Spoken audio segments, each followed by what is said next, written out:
तो होर्मुज में शर्मिंदगी के बाद क्या ईरान अमेरिका को एक नया झटका देने की फिराक में है? और ईरानी क्यों गालिबाफ ने जो ईरान से गालिबाफ ने जो ट्वीट किया है, एक्स पर जो उन्होंने बात कही है, वो तो पूरी दुनिया के लिए एक तरह से चिंता बढ़ाने वाली बात है। आखिर ईरान की ये नई रणनीति क्या है जिस पर पूरी पूरी दुनिया की निगाहें हैं, और क्यों सारी दुनिया परेशान महसूस हो रही है? या फिर कोई ऐसा संकेत देने की कोशिश की जा रही है कि दुनिया का जो दूसरा गला है वो भी, उस पर भी ईरान अपने अपने हाथ कस सकता है? विस्तार से जानेंगे इन्हीं सवालों के इर्द गिर्द ये वीडियो रहने वाला है। नमस्कार, मैं ललित प्रजापति। तो ईरान ने दरअसल इस तरह के संकेत दिए हैं, और अपडेट्स, उससे पहले हम कुछ और अपडेट्स की बात करेंगे कि कुल जमा जो बात आ रही है, अमेरिका को 4 वॉर प्लेन्स का नुकसान हुआ है। ठीक है, 2 की तो आपने बात जान ही ली होगी। एक FE-15 सीरीज़ का है, ठीक है, E-15 सीरीज़ का है। इसके अलावा एक A-10 की बात कही जा रही है।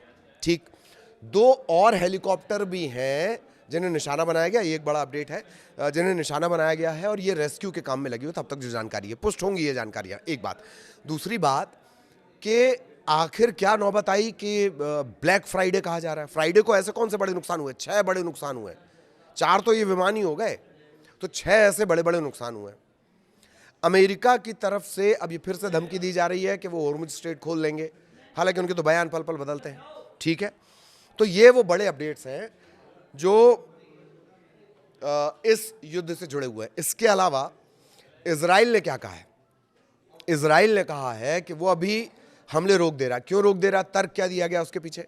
तर्क ये दिया गया कि जिस अमेरिकी पायलट का रेस्क्यू चल रहा है, जिसके लिए फोर्स, अमेरिकन फोर्स ईरान में है, उसके रेस्क्यू ऑपरेशन में कोई दिक्कत ना आए। हालांकि खबर यह है कि बुशहर प्लांट पर हमला हुआ, बुशहर प्लांट के पास हमला हुआ और उसमें एक व्यक्ति मारा गया। बुशहर क्या है?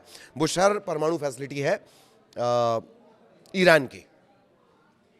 ठीक, अब पायलट पे आते हैं। इस पायलट को लेकर बहुत ज्यादा अपडेट है।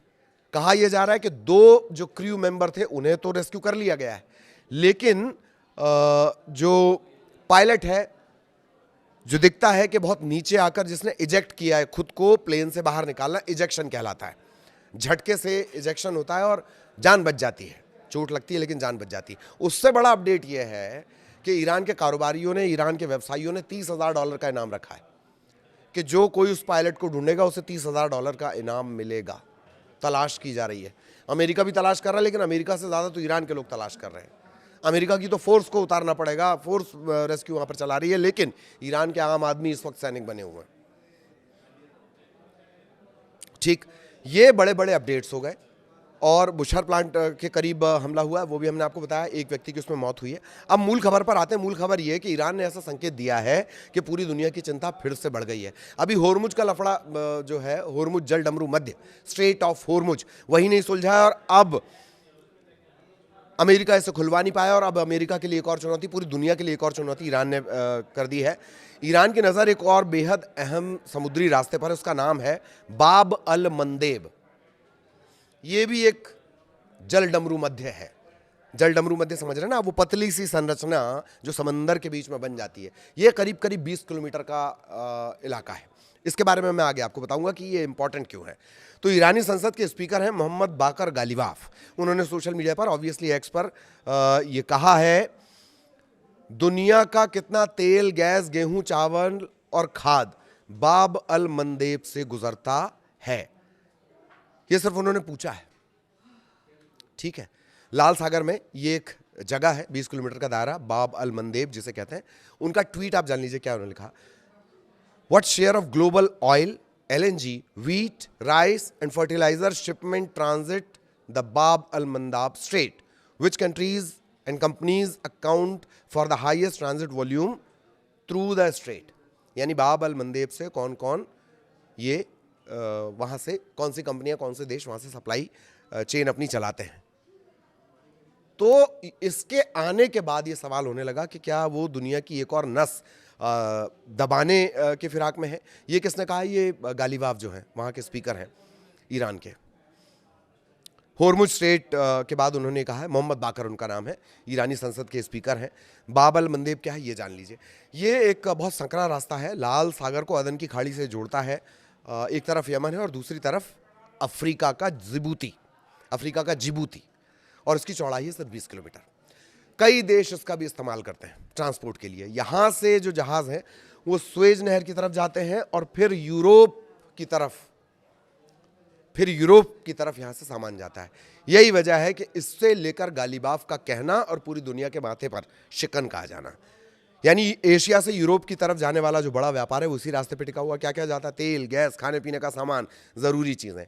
अगर इस पर रुकावट आती है, अगर इस पर कोई इस तरह जैसे स्ट्रेट ऑफ होर्मुज में किया गया, अगर वैसा कुछ बाब अल मंदेब पे किया जाता तो पूरी दुनिया पर उसका असर पड़ेगा। एशिया टू यूरोप का ये रास्ता है, ठीक।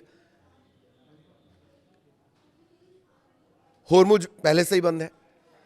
अब कुछ चुनिंदा देशों के जहाज तो हालांकि आ रहे हैं, भारत उसमें है, चाइना उसमें है, लेकिन यहाँ से करीब करीब 20 से 30% तेल टोटल ज़रूरत का गुजरता है। सिर्फ तेल नहीं गुजरता है, बार बार ये कहा जाता है तेल गुजरता है, ऐसा नहीं। मिडिल ईस्ट के लिए भी यहाँ से बहुत सारा सामान जाता है। मसलन भारत से बहुत सारे ड्राई फ्रूट्स जाते हैं, सब्जियाँ जाती हैं, बहुत सारे फल जाते हैं, वो भी संकट में है। और अगर अल मंदेब की बात कर ली जाए, वहाँ के जहाज़ों पर हमला होता है तो पूरी दुनिया के लिए दोहरी मार होगी। यहाँ से करीब करीब 88 लाख बैरल तेल यहाँ से रोज़ाना गुजरता है। कहाँ से? बाब अल मंदेब से। और यमन के हूथी विद्रोहियों के ज़रिए ईरान यहाँ पर जहाज़ों पर हमला करवा सकता है। अब इससे होगा क्या? इस सवाल का आंसर ऑपरेशन टू प्रॉमिस 4, इसके तहत जो ईरान और उसके सहयोगी बल हैं, जैसे हिजबुल्लाह आ गया है, हूथी आ गया है, उसने कहा था ना वो रीजनल वॉर छिड़ जाएगी, वही हुआ है। तो इजराइल पर लगातार हमले किए जा रहे हैं। दोनों दावा करता है, इजराइल करता है कि हमने लेबनान हिजबुल्लाह को इतना नुकसान कर दिया, हिजबुल्लाह कह रहा है हमने ईरान पर इजराइल पर यह हमला कर दिया, ठीक। अब खुफिया रिपोर्ट क्या कह रही है? खुफिया रिपोर्ट कह रही है कि होर्मुज को खुलवा पाना बहुत मुश्किल है, ईरान इसे नहीं छोड़ेगा, लेकिन अगर बाब अल मंदेब में भी अस्थिरता बढ़ती है तो तेल की कीमतें ऊपर जाएंगी, और तेल की कीमतें ऊपर जाएंगी तो यूरोप और एशिया के व्यापार पर बहुत बुरा असर पड़ेगा। इसे भी गले की नस के तौर पर देखा जाता है। मैंने आपको बताया ना कि 88 बैरल, मैं फिर से वो हिसाब आपको बताता हूँ, 88 लाख बैरल तेल प्रतिदिन यहाँ से जाता है। Asia to Europe, Europe to Asia का ये एक तरह से कॉरिडोर है। अगर बाब अल मंदेब पर भी ईरान की नजर है, ऐसे बात कहने की नौबत क्यों आई? बात कहने की नौबत इसलिए आई गालिबाफ के उस ट्वीट को लेकर। आखिर अचानक से जो ईरानी संसद के स्पीकर हैं गालिबाफ, उन्हें कहने की जरूरत क्या पड़ गई कि कौन कौन से देश है, कितना परसेंटेज है? तो जैसे ही उनका ये ट्वीट आया है, एक तरह से पूरी दुनिया के लिए फिर से तनाव पैदा हो गया कि अगर होर्मुज बंद है और होर्मुज बंद होने के दौरान अगर बाब अल मंदेब जो है, जलडमरू मध्य है, स्टेट है, वहां पर इस तरह की परिस्थितियां आ गई, उस पर किसी तरह हूथियों के जरिए अगर ईरान वहां पर कोई प्रेशर क्रिएट करता है, उस नस को दबाने की कोशिश करता है, तो सबके लिए दिक्कत हो जाएगी। और अमेरिका के लिए भी इसे एक अल्टीमेटम की तरह देखा जा रहा है। आप बार बार कह रहे थे ना होर्मुज तो तब तय जब खुल जाएगा, वो खुलना तो दूर की बात है, बाब अल मंदेब पर अब दिक्कत खड़ी हो रही है। ईरान ने ये अपनी तरफ से साफ कर दिया है। मिडिल ईस्ट से जुड़े इसी तरह अपडेट आप तक पहुंचाएंगे। नमस्कार।